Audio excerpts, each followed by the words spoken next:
Peggy 16. Welcome back to another edition of Level Up Your Game. My name is Rip and I'm joined by MYK and Bobino. This time around we're actually teamed up with Namco Bandai Games of America thanks to Filthy Rich. And we're going to show you Tekken Tag Tournament 2. They've got us a brand new build of the game. It's got the DLC characters in there. So there's going to be a lot of new stuff that we're going to be able to show you veterans of the game. But in this introductory episode, we're actually going to try to take some small steps, hold your hand a little bit, and walk you through the basic flow of a match in Tekken. So kick back, relax, and get ready to level up your game.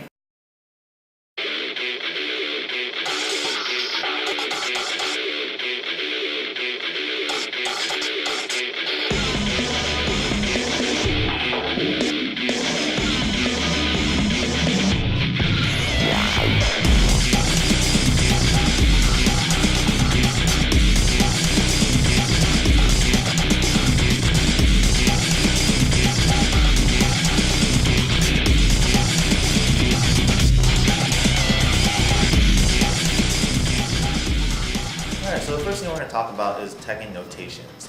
We have 5 buttons in Tekken. So what do the buttons do? We have 1, 2, 3, 4, and 5. So 1 is going to be left punch, 2 for right punch, 3 for left kick, 4 for right kick, and 5 is going to be your brand new tag button. That wasn't in Tekken for a while since tag 1, but it's going to be useful in combos, tag assaults, all this crazy stuff that we're going to get to later on. Next thing we're going to talk to you about is how to block in this game. We have 2 different kind of ways to block. We have standing. There is a neutral guard in this game where you don't have to press anything to block. This won't guard any low attacks, and it's just like guarding while holding back. But generally in this game, you want to be holding back whenever you want to guard. This is going to guard high and mid attacks, but lows you're going to be susceptible to. So that's why you hold down back to guard for lows, and it'll also avoid high attacks. But what is that good for? We have mid attacks. That's going to make you get hit by when you're ducking. So we have 3 different hit ranges that I just talked about. We have highs, mids, and lows. Every character has their own high, mids, and lows. This is why you have to go through your own character's move list to understand what moves do what. Yeah, there's actually a 4th hit range as well with special mids. Oh yeah, that's correct. Special mids are kind of a special case, hence the name special mid. They're kind of not, they're not truly a mid, they're not truly a low either. Yeah, you can block them standing or ducking. Yes, that's correct. And you could also crush them, low carry them, all that stuff we'll get to as well. Next thing we want to talk about is basic movement. So in Tekken, when you're holding forward, you're going to be walking forward, holding back, you're going to be walking back. You could also do a faster version of this by dashing, by pressing forward, forward, or back, back. This is all included into Fight Lab, and then it also teaches you how to sidestep as well. Next thing we're going to go to is sidestep, and it's going to be done by tapping up the neutral or down in neutral. Neutral just basically means let go of the stick or let go of the controller and let the controller go back to wherever it was. Alright, so tap up, tap down to get a sidestep, whichever direction you want to get. The next thing we have is a sidewalk. Sidewalk, you're basically tapping and then holding it in that same direction that you want to go, and then your character is going to be walking in that direction. And also we also have running in this game by pressing forward from a distance. It's just like dashing, but you have to hold a second forward. Up close you won't be running, but you know that's basically how it is. And then in Fight Lab, there's other stuff that's more complicated, more advanced. We have throw breaking. They also teach you how to combo, go through an obstacle course, all this other stuff as well. But it's pretty fun training mode. Yeah, to learn the basics of the game. And you get points, you get rewarded, you feel like you're learning the game, and you actually are learning the game. Yeah, it teaches you a lot about the game, so that's pretty much about it. Cool. Alrighty, so now I'm going to talk to you a little bit about how Tekken is different than other fighting games. One of the most important things to learn when learning this game is how to safely backdash. Most games, the backdash is unsafe. And so in Tekken, there's also an unsafe backdash if you do back neutral. And there's basically a little recovery period at the end of it. But if you do hold back, it'll actually be safe throughout the entire backdash animation.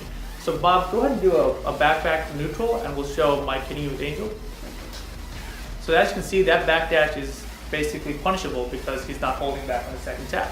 So this time do hold back, and Mike's try the same attack. There you go. And you saw he blocked right away, and it's basically a safe backdash in the game. So this allows you to move back safely without getting hit. Another thing that makes Tekken unique is that the throw game is actually seeable. You can actually see and react to all the mixed up grabs in the game. So let's just see you guys throwing out a 1 grab and a 2 grab and a 1+2 grab, which we'll explain later. and show that they are reactable. There's a 1 break, there is a 2 break, and there's a 1+2 break. So as you can see, MYK there was reacting to all of Bob's throws and breaking them in time.